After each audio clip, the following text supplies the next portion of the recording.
Time flies, boy, it sure does, doesn't it? Dennis Beck wrote that song, one of our old classmates, and I think the James River Band helped him with that song, Time Flies. Thank you, Dennis, for that great intro music. It's Lyndall Fraker here today with Marshfield's Old School Times. This is episode 2. We did episode 1 last week with Pat Barr and Eric Hall. We had a great time last Saturday, and we are honored to have a couple more former MHS graduates here, or MHS graduates, former Marshfieldians, and one is now in Marshfieldian again with us today. Eric Burk, Marshfield's most famous Georgian, is up this week for the 4th. Eric, welcome. Thank you. Absolutely. And Dean Witte. Dean, welcome. Welcome. Dean lived many years down in Florida, but he's back and he's in Marshfield again, and we're sure glad to have him. So before we get started with some of the antics that they can tell you about from days gone by, I thought I would just touch upon Reunion Fest last Saturday night. I tell you what, we had a great evening. Probably one of the best Reunion Fests we've had in many years, at least since COVID. And I really appreciate that. I appreciate everybody coming out. We had over 350 people here.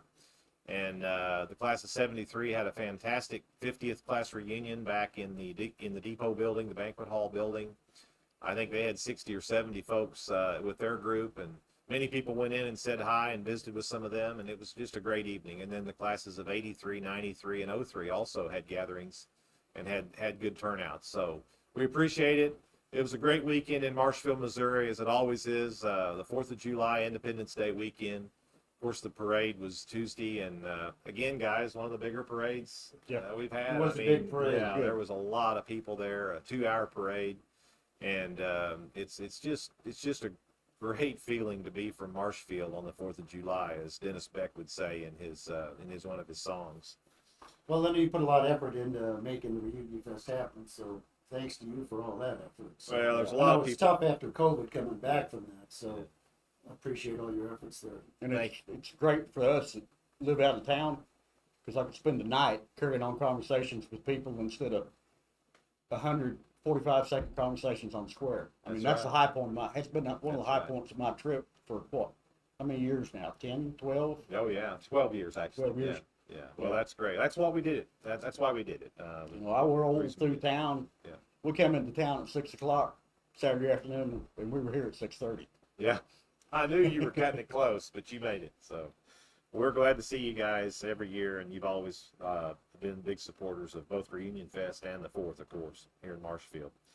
I wanted to mention that the Webster County Fair is going on right now. The fair is another great event that, we're fortunate to have right here in Marshfield.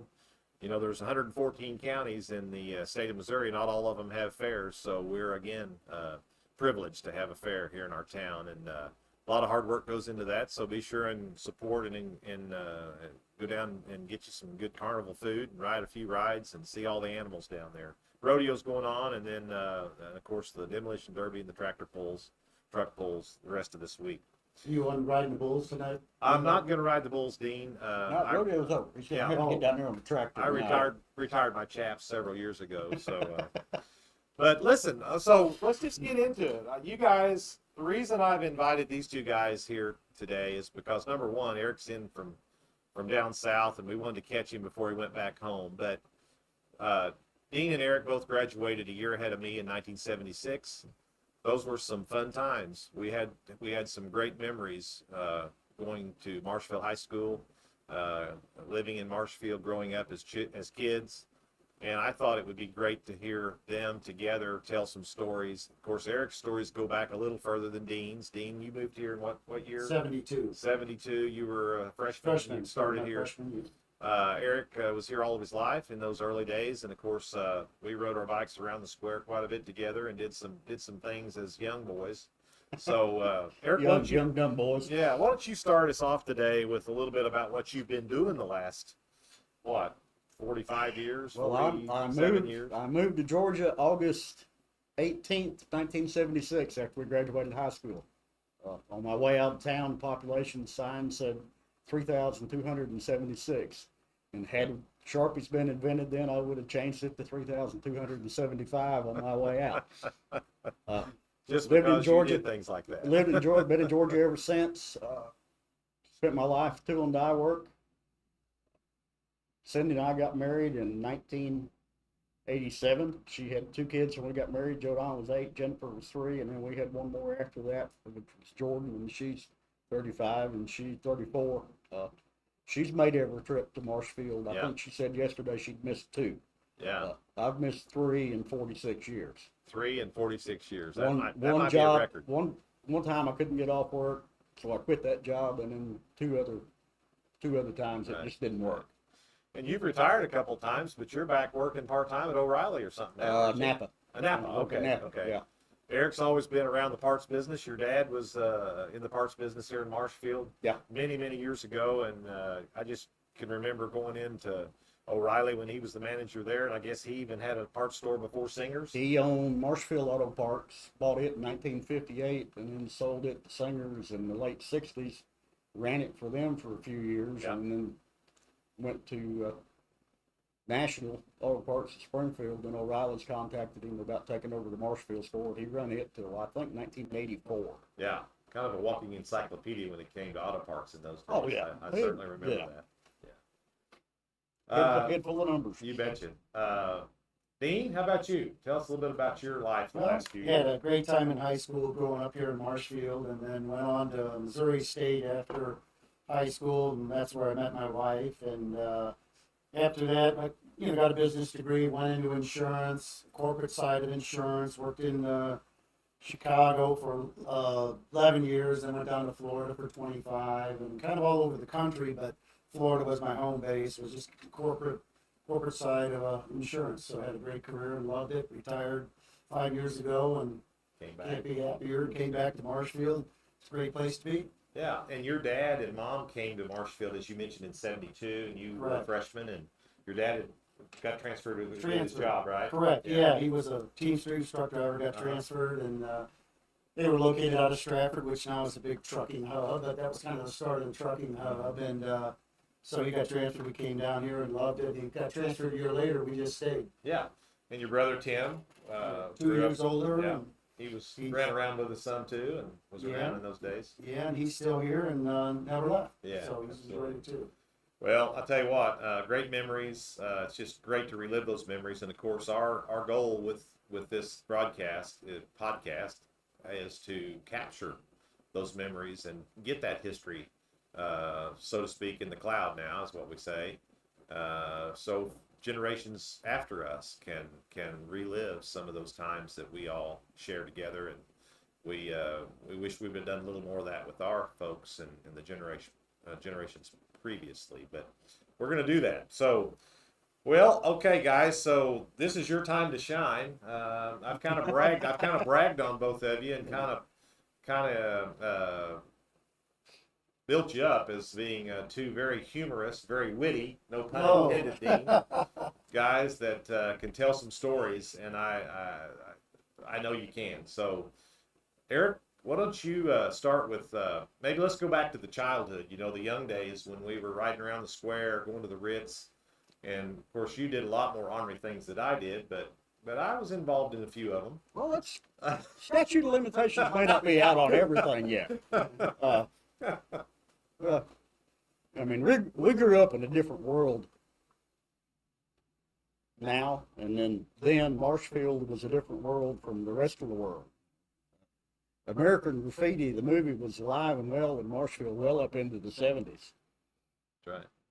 You could go to the square on a Friday or Saturday night, and you'd have to wait 10 minutes to pull on the square. There'd be so many hot rods, this, that, and the other, going around the square. We were talking earlier, mooning was big. in the PG now, remember? In the PG, 70s, yeah, PG. okay. We're PG. We're not showing videos. We're just talking about it.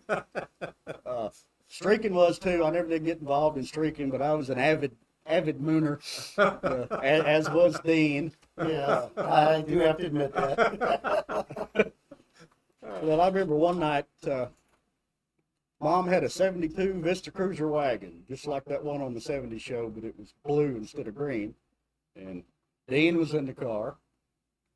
Brent Davis was in the car. Roger Eplogle. Now wait a minute. Couple other Let me guys give a I disclosure here. Any names these 2 guys given, that's between you and them. They're all out of town. They're tired. They're good.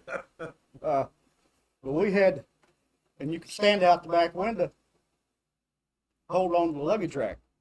You know, it was just, I mean, it was built for mooning. It really was. So we It had, didn't have a moon roof though. it did have a moon did roof. have a Yeah, it did have a moon roof as well. We had already hot lapped the townhouse and we're headed back toward the square.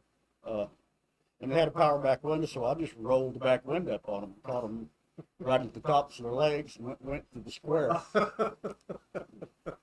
Well, we circled the square and pulled off. I think we were heading down toward the park. Yes. And John Paul Van Dalen drove a big gold Plymouth Fury, and he was behind kind of behind where the bank is. Rat racing was a big thing too. You know, you drive by 2 or 3 cars, blow the horn, and take off, and there'd be 20 cars chasing one car through whatever.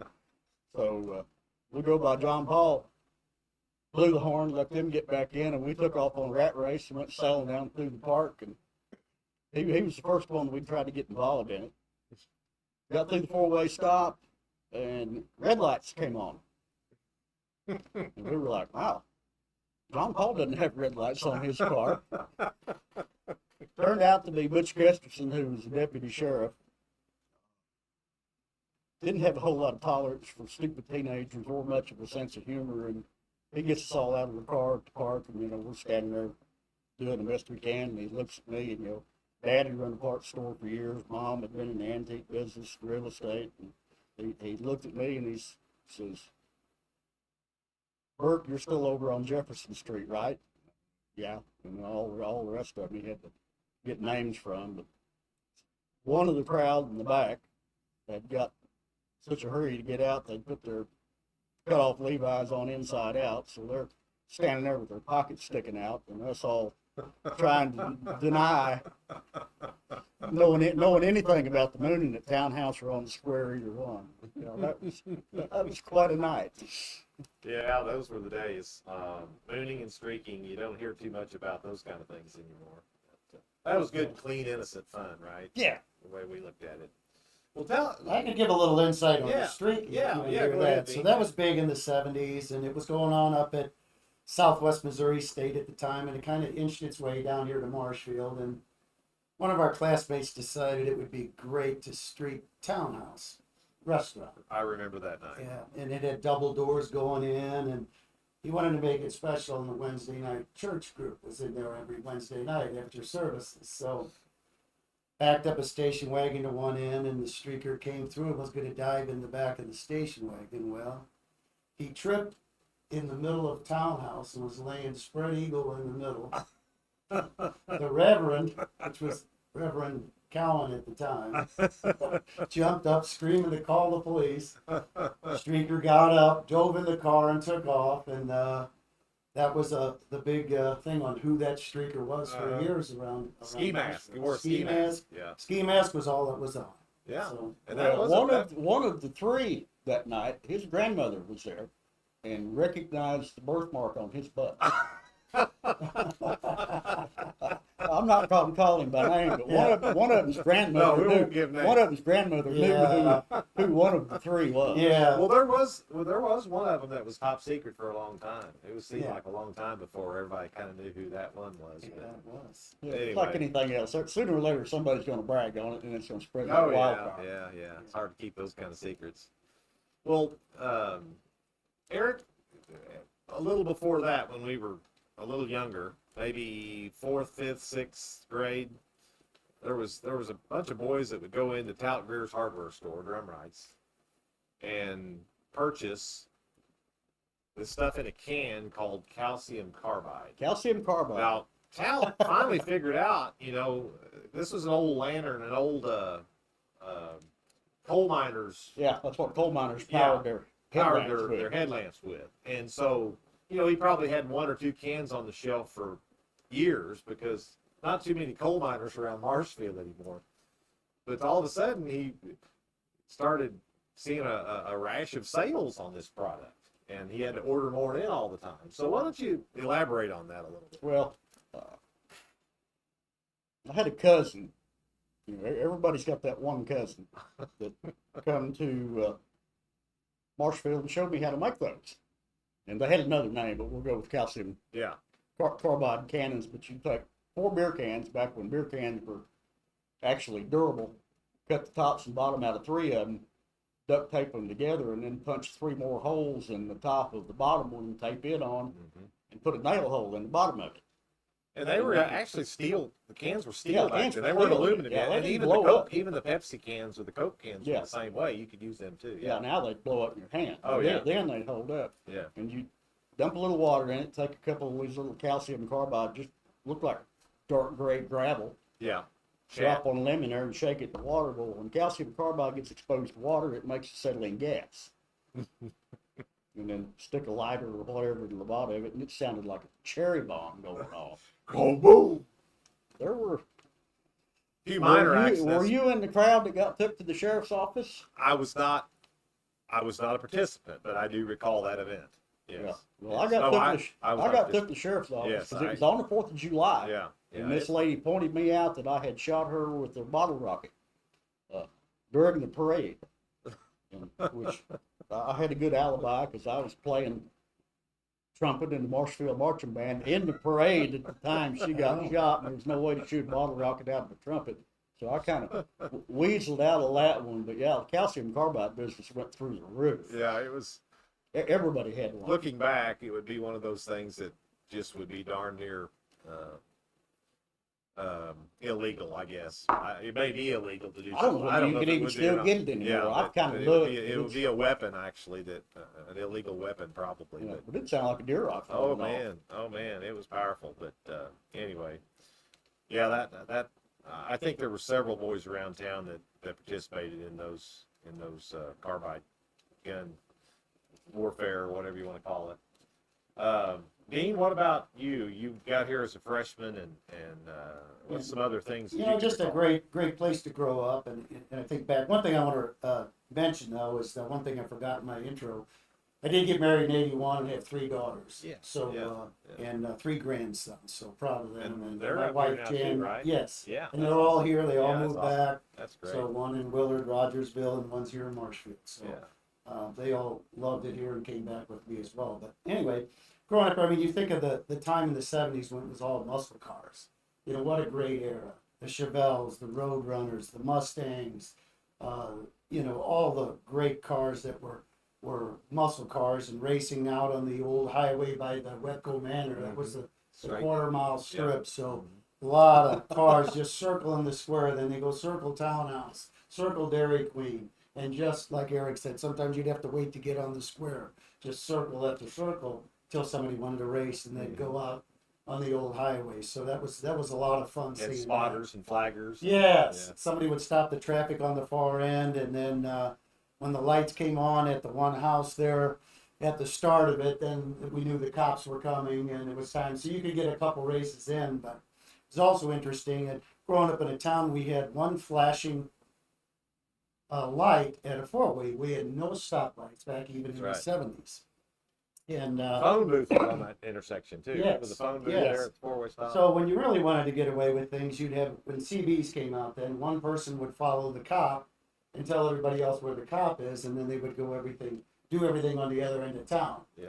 But now there's more than one policeman, so you know those things can't happen. But just I mean, you think about the places we had to go. We didn't have a lot of entertainment. You had to create your entertainment. You had to go to Springfield because you had the Ritz when it was open for having a show. But other than that, you had to create your fun. So there were a lot of river parties at Mill Dam and Really? Belford and Osage. I heard about that. Yeah, you know, so things like that. But it's always great to float trips in the lakes and the things that we had here. So I actually think it was great not growing up in a large, you know, city to have the small town atmosphere that it was. So I think it was fantastic. Yeah, that's great. I wouldn't trade it for anything in the world. No. We're very blessed. When I mentioned the word spotter, it brought, again, that's why we do this. It recalled another memory. Eric, you'll remember going to the park in the wintertime when the snow was on and the sledding down the park, down the hill.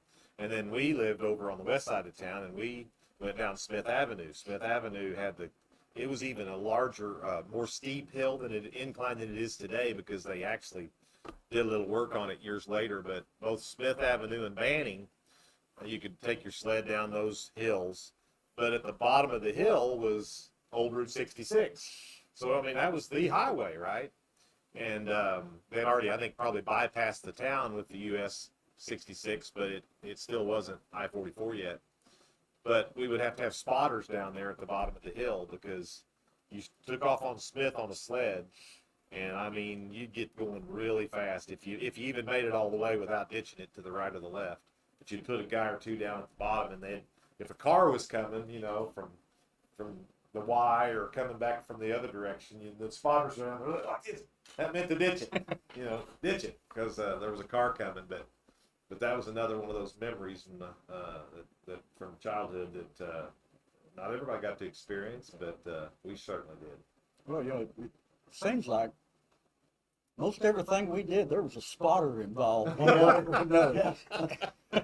We used to open the pool up a lot at night too. Yeah. The Marshfield swimming pool. Was that the old pool or just the old pool? This was the old pool that was inside the park. Okay, yeah. Back in there, yeah. we used to open that quite a few nights a week. Yeah, absolutely. And then until the police would come, and then it was a mad scramble. Climb the chain Over link, the fences, off through the woods. Yeah. climb the chain link fence. Yeah. Yeah. Eric, what else? Well, you know, when we were, I mean, way ahead of high school, you weren't here yet, but you remember elementary school and whatnot. You know, the last day of school was just a massive water gun fight on Oh, the yeah. square. Oh yeah. Every business on the square Yeah. had a wash tub full of water where That's you right. could fill your squirt guns up. That's right. Yeah. And Mary's Variety just get in a truckload of squirt guns every year for the end of school. But yeah, I mean, Yeah. I still think about that often. And of course, you just lived off the square, not very Yeah, we far. were just 2 so- blocks off square on you were, Jefferson, so you were- Dad's store was on the square, so. Yeah, you were a square hound. I mean, you lived on the square pretty much. We had Pick and Pay was up there. We mentioned that the other day with Pat and Eric. And then before that, you had Hobson's Market on the square And Van Diemen's had a Yeah. grocery store on the corner. on the corner. We had the pool hall. Yeah. Or the pool hall. And I wasn't allowed in the pool hall, but I wasn't allowed in it. But you know that is. Well, I wasn't supposed to go on a regular basis, but it was okay now and then. But Yeah. my idea of a regular basis, Mom and Dad's idea of a regular basis was pretty different. Yeah. And it really wasn't like. I think the main reason is just because of the cussing. You know, Yeah. It wasn't like guys in there were doing anything bad. It was just No. their language wasn't Well, the best. You know, Pappy, if somebody in there got the cuss, if there were kids in there shooting Yeah. pool, he'd throw them out. Oh yeah. I mean, Well, he'd call them by the down day standards, once, he and would the be a next time great he'd throw 'em babysitter. out. Yeah. Yeah. Be a great babysitter today. But I learned snooker in that pool hall. You learned snooker? Spent a lot of time in there and loved it. So actually, when I came back here, I bought a snooker table and had it set up and enjoyed it again. yeah, So a that's little awesome. reminiscing of the snooker that took place in there. Right. There's some good snooker players around. Oh yeah, there was some good players for sure. So we graduated from the new building. You guys were the first class, 1976, and so this building became the junior high again. So what can you remember about that being the first class in the new building, the big new gymnasium? Eric talked a little bit about it the other day. You know, the new gym was quite an icon there for several years. It was a state of the art, full. Composite floor. Yeah, It was a wood floor. it was wood. Was it wood? Yeah. It wasn't like this gymnasium. No. Well, that's what he was talking about. Nothing squeaked in a basketball Yeah. game like this gym. And it didn't have that smell of the FFA popcorn like this Right. one did, and the bleachers being full, and the jazz band didn't sound the same. You know, you didn't have the stage. Didn't have the acoustics. Didn't and have the whatnot. acoustics. But what's some memories from the first year of the new building? Well, I guess it was kind of special for me. I worked for all through high school and college for J.J. Jackson Construction, Joe and James Jackson, and they built that school. So I worked the entire Oh, yeah. summer before that, prior to get the school ready. So it was a great project. I knew every inch of it. So it was kind of exciting to move in it and be the first class to come out of it. I remember about it. It didn't have doors on the classrooms, and it had carpet. If you remember, the halls were carpeted. The classrooms were carpeted. Each classroom had a furnace. Yeah. We didn't have radiators like the old building here. Right. Yeah. Yeah. It was a totally different world after Yeah. being here. Right. You know, Yeah. it was my sophomore year.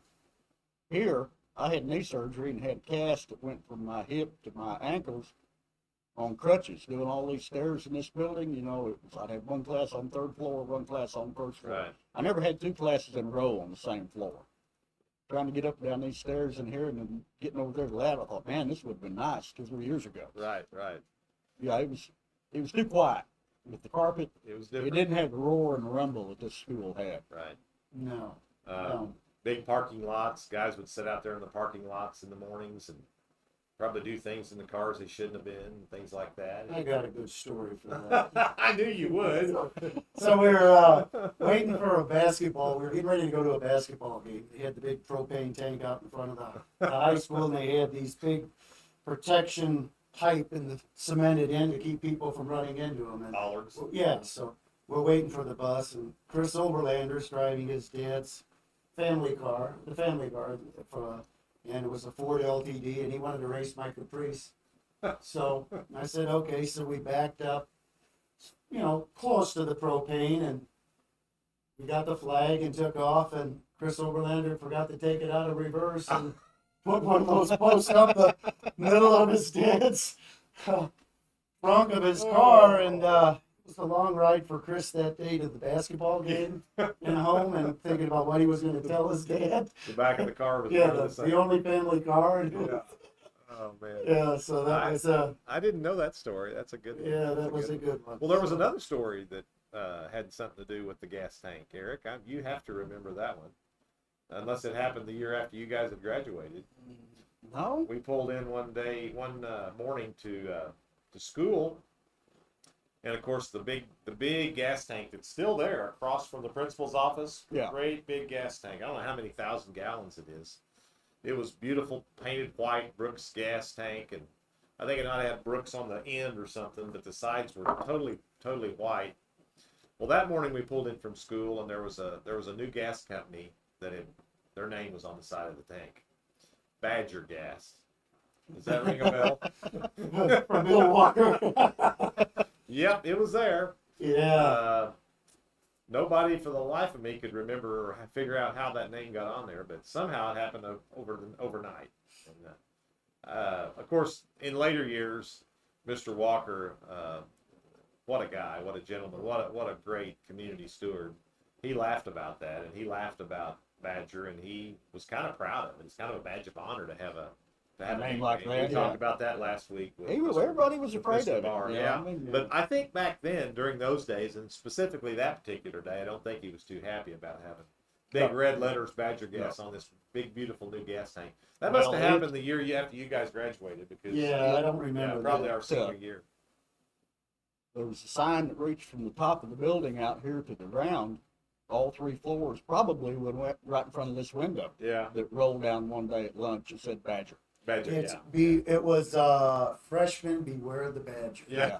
That's what it was. I think that was our sophomore year, and Yeah. incoming freshman, and all of a sudden that thing got unveiled. Somebody went up there and rolled it down. Yeah. Right. Yeah. And you guys heard Pat's And he took commentary. it. He took it in stride. Oh yeah, Pat's commentary about his dad and the bulldog, and I mean, it's so funny, and it's great that we can reminisce about those. Well, things story about Mr. Walker. I blew my knee out sophomore year playing football, so I didn't play sports anymore after that. And I come to a football game. It would have been my junior year. Yeah. Up in the grandstands, and Mr. Walker came up, and I had been known to drink a baby Miller or two before I turned 21. But anyway, he came up, and he was on the lookout because we were arch rivals in high school. Yeah. We were. We became friends on Facebook after that, and went for years. That talk with him every year when I came to town. I always made a point to look him up. Sure. But he come over and picked me out of the crowd in the grandstands at the football game and wanted to smell my breath. And I had not had a beer or anything that night, but I was eating orange Tic Tacs. He decided that I was drinking orange vodka Uh-oh. Well. and kicked me out of all school activities for the rest of the year. Oh Over my. that. And I have not had orange Tic Tac since then. Well, years later, I think it was probably the first reunion fest. I walked up, and he was sitting out here in the field in the Yeah, back in the yeah. lawn chair, had a cooler He beside came a him, year or two. Yeah. had a beer, Yeah. and I walked up to him and I said, just exactly why is it okay for you to have alcohol on school property and it wasn't for me? And he looked at me and he says, Eric, I'm not 16. Pulled the lawn chair up and handed me a beer, and we sat there and talked for an hour. There you go. That's a good answer. Yeah, at absolutely. school, man, Right. he was tough. They were all tough. I mean, growing up in Marshfield, everybody's folks knew everybody. Everybody was accountable. Yeah. We didn't do anything bad. We didn't have social media. We didn't have all of the dissension and division and all of the, people not liking you because somebody made a comment about something and you agreed or what. I mean, it's all petty stuff today. It wasn't, you really didn't know the politics of a lot of people. If you did, it was okay because everybody's entitled to their own opinion, but nobody got mad about it, Different world today. We talked about it in churches, even in churches, you didn't know if your preacher was a Democrat or Republican. Didn't matter. And that's the way, in my opinion, it ought to be. I would agree. And Today everybody's folks knew everybody Yep, else's folks' absolutely. phone numbers. Absolutely. It was certainly a different time, and there's a lot of factors out there in the world today that have caused us to become the way we are, which totally understand that, but it doesn't mean we couldn't wish for the days of past when it comes to those. But those days, everybody's dad knew everybody else's dad. Yeah. And you were accountable for what you did. If it was stupid, That's right. and it got home. That's right. The fact that you had done it got home before you got home. That's right. But as we grew up, they all would stand behind us. Perfect Sure. example, when I bought my first house in 1979, I put in a loan application. John Bill Greer, known him for 5J, used to save refrigerator boxes to make forks out of. And I put in an application for a mortgage, and the lady at the mortgage company called me back. John Bill was president of the bank at that time. Right. And she called me. This was in Georgia? This was in Yeah, Georgia, yeah. back when you actually talked to your mortgage lender instead of filling out a form online. And she called me and she says, I just got the strangest credit reference I've ever had in my life. So I talked to a gentleman, because the only loans I'd ever had was a car loan on my Vega and a car loan on my van. I didn't have any other credit. Says I talked to a gentleman, president of Citizen State Bank by the name of John Bill Greer, and his response when I asked him about you was, I've known that boy since he was in diapers. Give him whatever he wants. He's Yeah. good for it. There you go. That's right. That's how it was back in the days. That's right. Dean, what else you got? Well, I think one of the things we talked about a little bit, Linda, that a lot of people would remember, we talked about the Burger family. Oh, yes. The So, Burger family. Yeah. So Yes. there was a Burger family that lived here in town, and there was Papa Burger, Mama Burger, and Baby Burger. And there were these huge plastic castings of Fiberglass. fiberglass, figurines. so figurines of those three. And But how many years ago has that been? We're good here, right? 40 some. statute of limitations is Yeah, over, good. so Yeah, we 45. used to feel that they would get lonely, so we would have to bring them to town. And somebody owned them. Somebody knew where they were stored. We knew where they were stored, we would go get them. And then we would bring them up and put them on the spur. And people would come off the overpass and they would be out in the middle of the spur drive. I remember one night specifically Uh, that happened. Absolutely. And the guy that owned them would get tired of coming to town to retrieve them, or getting up in the middle of the night when he'd get the call from the law. But one funny thing did happen, and they came to town one night, and then a couple of our classmates and somebody else decided they would move them, and I think they were going to move them to the square, and they got caught, and actually it was Tim Dugan and Fred Lamb and somebody else. And they, Dean. Dean being somebody else. yeah, Take it up with Dean, guys. yeah, they He had puts to, everybody's name in, but we he's were on talking it. about this the other day when I was fishing with them. They got taken up to the courthouse. They had to pay to have them destroyed and get a certificate of destruction. That had taken over From the landfill. DNR or somebody or what? Yeah, so, but anyway, it was a lot of fun to see that family come to town. And a lot of people like seeing it. Oh yeah. Well, that family had been at one time on the Bigwig. Yeah. Out there. Yeah, I mean, Big that Wig. was Bigwig's version of Yeah, AEW. the Bigwig Drive-In, which is where Oriental Inn is now. And a family, a guy by the name of Will Graham and his wife was Mary Lou, and they owned the Bigwig, and you know, then it went out of business years later. But at one time, he had those fiberglass figures on top of that building. Well, when I was really little, I remember my mom being a car hop at the Bigwig. You told me that, yeah. Yeah, I was probably 4, maybe Yeah, 5 years yeah. old. Yeah, she was Yeah. a car hop at the Bigwig. Yeah, absolutely. We talked about the Bigwig last week too, and then of course it was purchased later on, and then converted into a shopping center, and then that's when it became, you know, Oriental Inn and the donut shop for many years and so forth. But yeah, that's where that originally had been located here in Marshfield. Well, you remember Papa Burger went swimming one time too. Papa Burger made a lot Well, of he got on yeah. the high dive, but he never actually jumped in.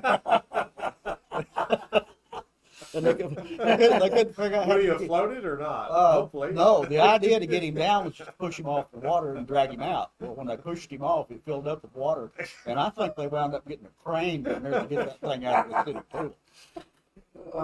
That was the pool on the hill or the one on The Marshfield? one down in the park. Yeah. Yeah. Oh, boy. Oh goodness. Yep, the Burger family. That was a big night. Of course, I don't remember if it was that same. Was that Halloween? Not particularly. No, that we was had- any time, but no. we only came quite a bit. The But volunteer fire department, I remember that night, where they were responding. yes. Detective Lurvy and some of the Dean. That name stuck with Joe Lurvy, a great guy, great Marshfield merchant, member of the volunteer fire department. Stuck with him for the rest of his life. Yeah, I call There- him Detective. There's Detective Lurvy, and they're siren on, heading to the overpass, and of course Bill Sims and John Fogelsong and all those guys were volunteer firemen back in those days. Yeah, Don Cheever and we had too much other stuff going on Yeah. Halloween to do. Yeah. all the Marshfield Yeah. merchants. Halloween was always a big entertainment night. One A lot night, of planning. for and this that. was kind of serious. I'm not going to mention names. One night, there was hedge apples thrown off the north of the overpass. You can recall Oh, that that's- on yeah. Halloween. Ooh, That that's was- damaging. Yeah, that was That's not not good. a good thing that night. But Usually a lot of eggs and tomatoes Yeah, and yeah. chickens and yeah, Yeah. sometimes some window glasses would get broken around the square or around downtown, which wasn't good either. But everybody around that their dad had a cattle truck that the sides would fold down yeah. this high. Uh-huh. You know, there'd be 30 of us in the back of it. yeah, Go out to we'd go to Herman's Egg Farm. And that's where the couple of- chickens came couple from of too. couple of days before dead Halloween chickens. and buy 5 or 6 or 7 gross eggs. but you bought them, Betty. They bought them, Betty. We bought 'em, Remember oh, Betty yeah. Herman? They bought them. You know, we bought all of them. The other day we'd climb up on the square and get up on the buildings on top and throw the eggs off the top to the cars coming around the square. And they could not figure out where the eggs were coming from. You guys are incriminating yourself more than Yeah, others. no, it was all good, clean It fun. wasn't us, but it was close friends of ours. Yeah, there you go. Yeah, you heard who it was. Yeah. Um, Marshall was such a scenic place, and I don't know if you remember when the Greyhound bus station used to be up Oh on the yeah, square. oh yeah, on the corner of the old house And down there. when the Greyhound bus would hit the overpass, they wanted the people on the Greyhound bus to enjoy Marshfield. So somebody would always floor their car, race to get out in front of the Greyhound bus and drive 10 mile an hour all the way up to the bus stop, Scenic route. to the bus station, and do the same thing coming back. So we thought we wanted them to see and enjoy Yeah. Marshfield, but Got them I off think that, schedule just a little bit. yeah, I think we were well known to the Greyhound bus drivers. Well, hay bales were popular on the Jackson Street on Halloween night. Yeah, quite a few. Lit on Quite fire. a few. For Some on bonfires some on Jackson fire, Street. some stacked up. Yeah, that they was were- one of the things. But you know, I can remember my dad saying, not that he ever did it, he may have, I don't know, but they would push outhouses over on Halloween night. That goes way back Halloween was fun. years and years ago, Yeah, back I in mean, the old days. And Herman's made a fortune. They'd sell more eggs the week of Halloween More than than they'd sell Easter. the whole rest More of the than year. yeah, There was one Halloween, it was, growing up here, there was 2 casket companies, at least 2 that I know oh of. yeah, Mackinac and York, York and, Marshfield casket. Then. Yeah. a casket made it to the square on Halloween. And Okay. they put a tire in it and fill it with gasoline and lit it. Mm. And that was, the police were not happy. They didn't like night. that, They yeah. didn't like that. And I don't know who did that, but, Yeah.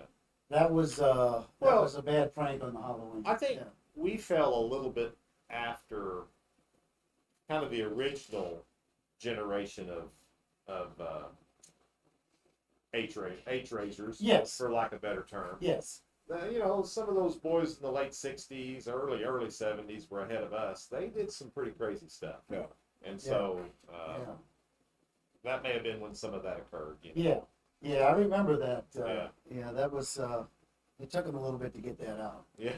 Get the fire department. I think Remember the year the guys cut in the 4th of July parade with a hay wagon load of counting wood. I do, and it had a sign on there that something about BS or something. Didn't Yeah. it?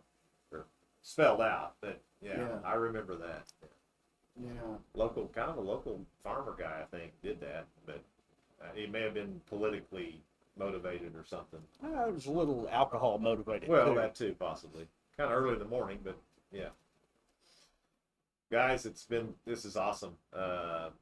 I know we could sit here and just continue to think of more stories, and we've still got about 19 minutes. So, if there's anything else you guys can talk or think about? You brought up the Ritz Theater. Yeah. Yeah. You go to the Ritz, and I think it was a quarter to get in. And once you'd paid to see what was showing, because the shows changed, one played Thursday, Friday, Saturday, one played Sunday, Monday, and Tuesday. Okay. And like if you'd gone on Thursday to see it, then you could go back Friday and Saturday for free. Of course, Okay. we had the Saturday matinees and everything. But Yeah. I remember we saw the African Queen Yeah. there, Yeah. and it may have been new then. I don't know. We saw the African Queen, and Humphrey then Bogart. the weekend after that, me and Mom and Carol and all of us went out to Wittenberg Creek fishing.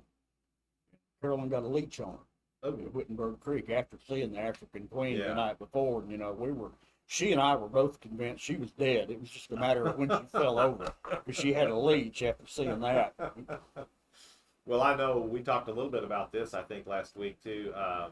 1967, the Bonnie and Clyde Yeah. show, and I wasn't allowed to go see that. Too much, Oh, really? too much gore and the bloody scene at the end when they get shot and so forth. Yeah, that was too violent. But that was a big movie in '67. Yeah, certainly. well, Raquel Welch's first movie. I saw it at the Ritz. bet I you never did. seen so many spitballs on a screen in my life as at the Ritz. I think yeah, people went there to throw spitballs up on the screen. I think the Ritz we talked last week closed in maybe '73 or I don't know when it '72. closed. I don't know when it closed. Pat mentioned the date. It was right in there about that time, '72 or '3. Did the Twyman still own it when it closed?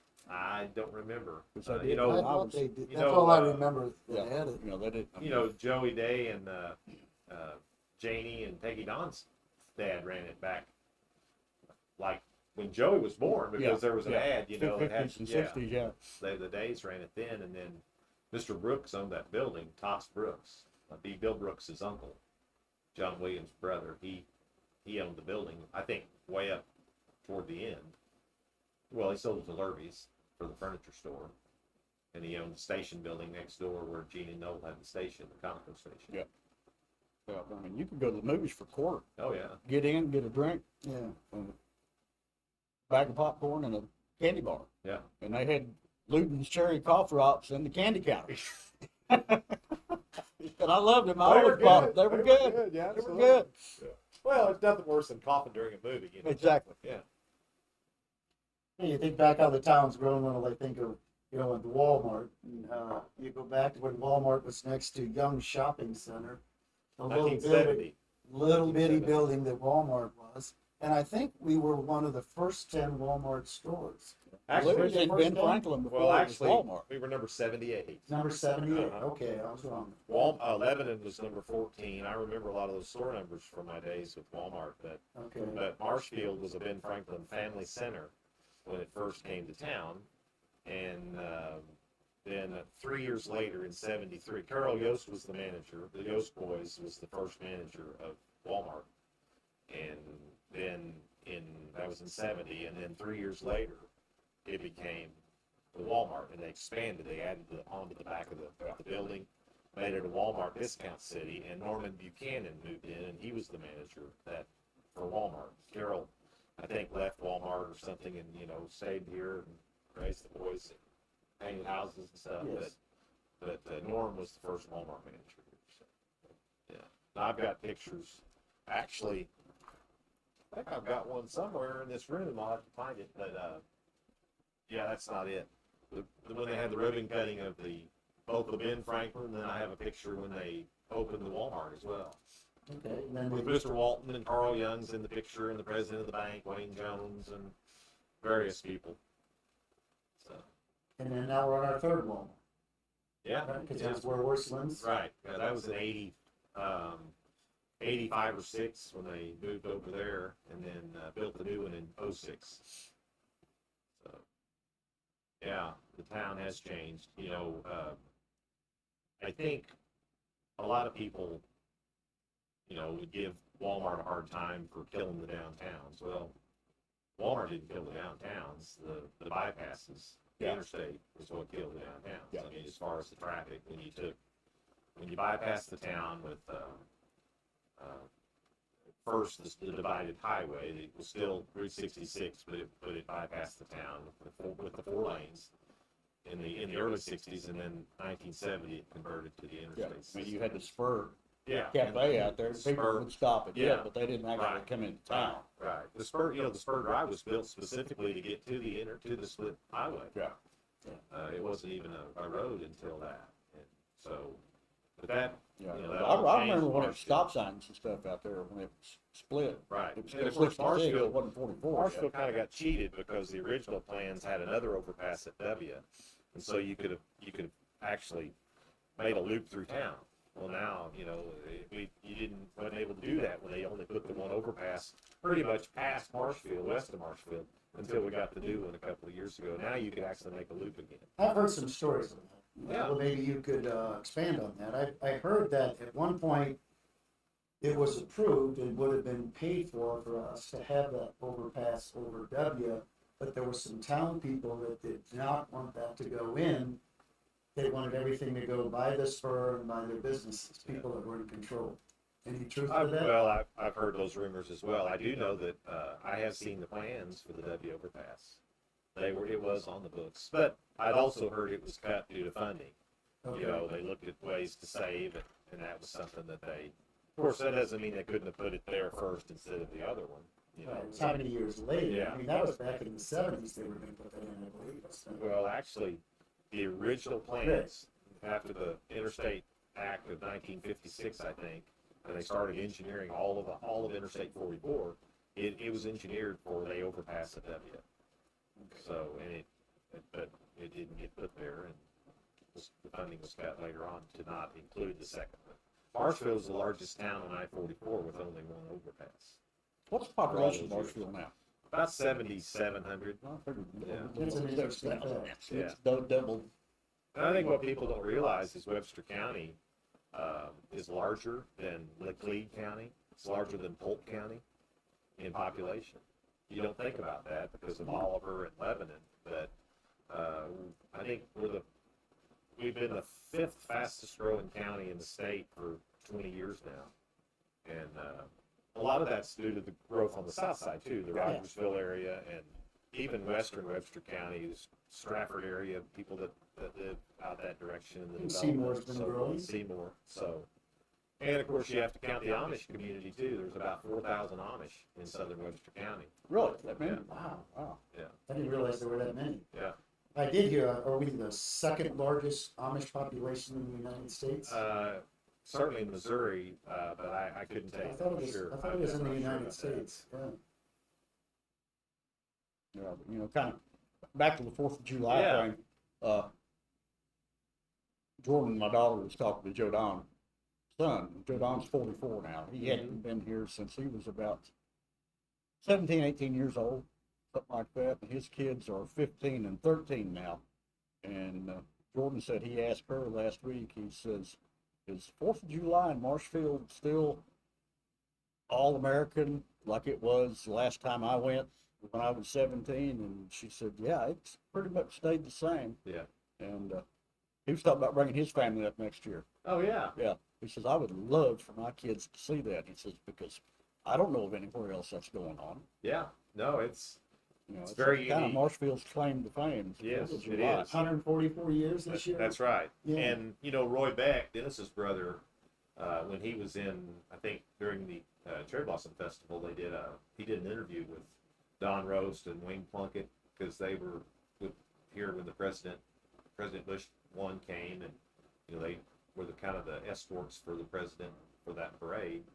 And Roy was saying that Marshfield is extremely unique in that in the history of our nation, there's really not been that many presidents visit small towns like this with parades and walk a parade for the 4th of July. Typically, if our country's 200 and whatever it is, 50 years old, not almost, how many of those 4th of Julys has the president been in D.C. or been at Camp David or been at their home? Very few have came out and walked a parade in a small town. And it was interesting the way he described it. So we are kind of in a league of our own when it comes to that. Well, I caught a lot of grief over that in Georgia after, talking to, when he came and then going back and talking about it and saying that he walked with Jim Plunkett, who was the mayor. Wayne Plunkett. Wayne Plunkett. Yeah. He was the mayor, the fire chief, and the half owner of Jim and Wayne Skelly. Very Mayberry. That was Everybody very was Mayberry. like, where in the world are you from? Yeah, exactly. Two of my daughters got to walk with Bush and his wife Uh-huh. and my nephew. They picked out some kids, and it happened to be two of my daughters and a nephew. And I got a lot of pictures of them leading the parade with them. In that 91 In parade. that here. 91 Awesome. parade, Yeah, so that was that's really great. special. Yeah, absolutely. So, now I've got my third generation coming. My Yeah. grandsons are now getting the candy and coming after my kids. So, yeah. So it's kind of neat to see that continue.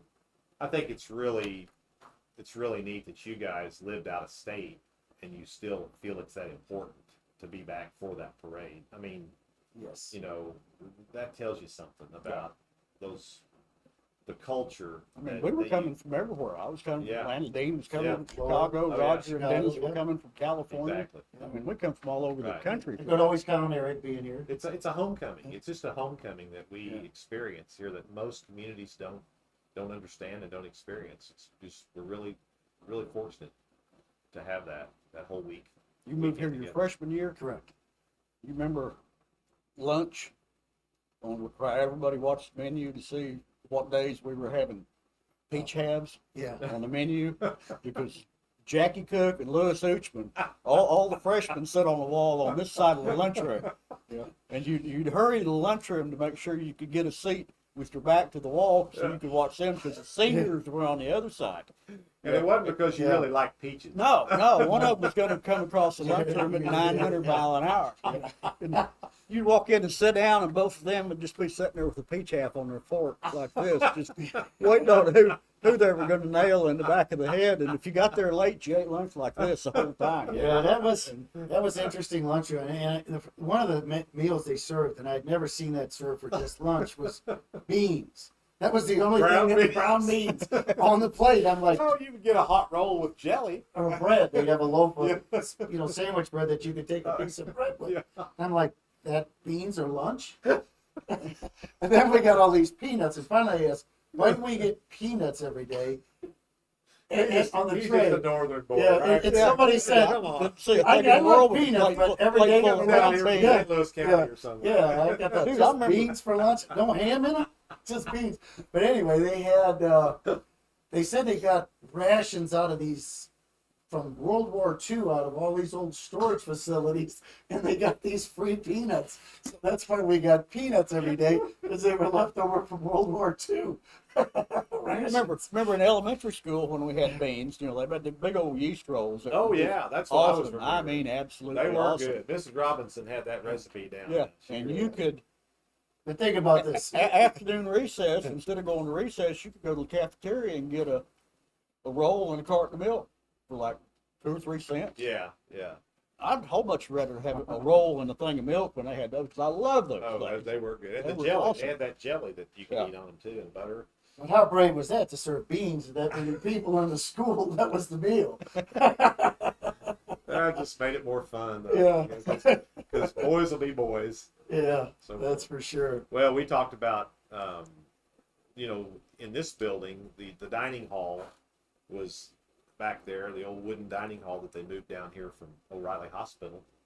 After the war, they were giving Oh, those really? they I were hadn't giving heard those that story. Quonset huts away. Yeah. And Maybe that's where the a group- peanuts came in with a them. group of men went up there and they hauled it down here, took it apart, numbered it, and put it back together, and that became the dining hall. Prior to that, the dining room had been the old industrial arts building. I talked to some older classmates older graduates that remembered having lunch over there. But they had the dining hall, and then of course in the early '60s they built the kitchen and the sewing room on and attached them to that dining hall, which the new kitchen then was the kitchen, and the old kitchen part of the dining hall became the home ec kitchen area. Yeah, I remember you that. Remember that. I remember And then the that, sewing room yeah. was attached on the back. Of course, we kept both of those buildings.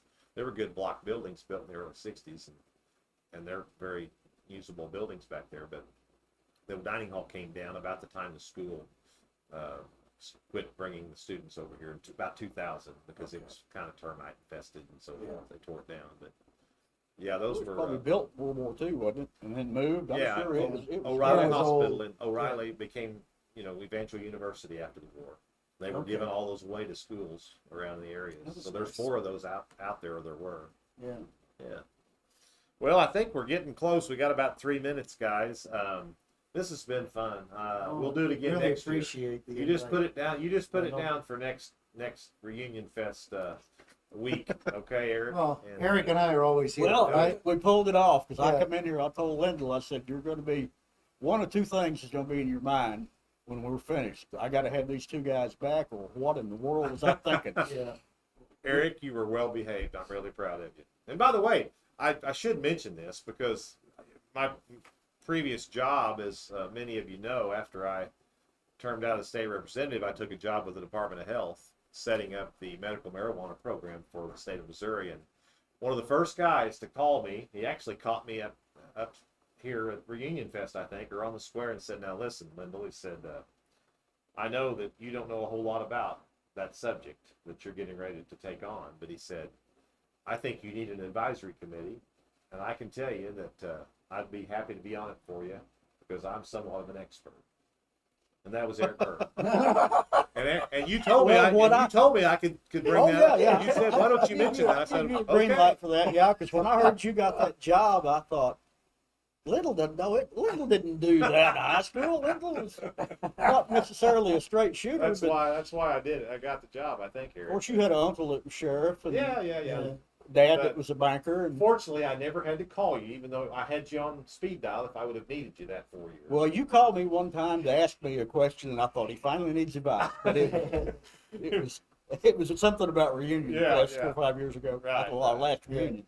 I remember last Reunion Fest, Lyndall, I was glad you see it on the ground this year. Oh. Last Reunion Fest, Lyndall was on the roof because he had I had COVID COVID last summer. and was standing on the roof Yeah. watching the whole I wanted to Reunion be Fest. here, but I didn't want to get around people. But it That's was, dedication. well, that was a tough time, all for everybody. 3 years that COVID went on, and I think it affected a lot of folks in many different ways, certainly.